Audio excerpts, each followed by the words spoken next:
We know that he is not on board the Black Whale ship, but him and Periston were talking about taking their own ship to sail over to the Dark Continent. So I could see him sending a message to Gon to meet up at one of the Zodiacs so they could sail together. I think it would be very important for Gon to explore the Dark Continent so we can get answers to whether or not Gon is a Dark Continent calamity, because the shit he pulled in the Chimera arc was not a human power. Plus, Gon's introduction is kind of a mystery because Jing just brought him to Mito's front door and was like, take care of this little kid.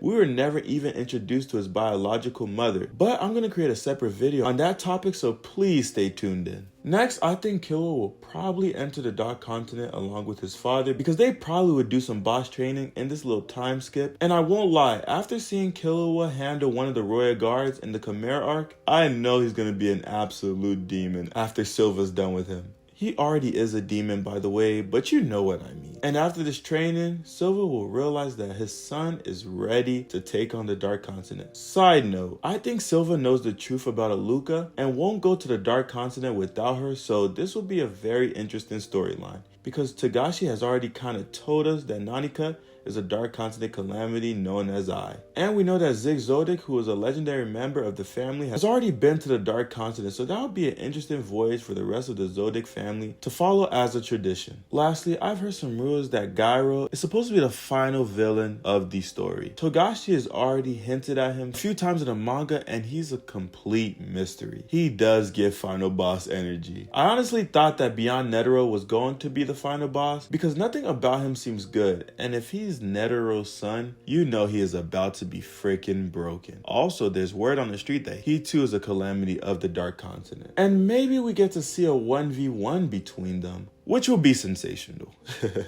Togashi, you got a lot of options here, man. I'm just saying. This story could go any way. Also, one important fact to know about Gyro is that he is also a calamity from the Dark Continent, and we already know how broken they are. Nanika was just the bare minimum, and we saw what she was capable of doing. So imagine the guy who's going to take on the mantle of being the final boss of Hunter x Hunter. And knowing Togashi, I don't see a good ending happening for this story considering what he originally planned for the manga, where KILLUA delivered the final blow to Gon, and I'm so glad this didn't happen. But let me know what your ideas are in the comment section down below. Take care.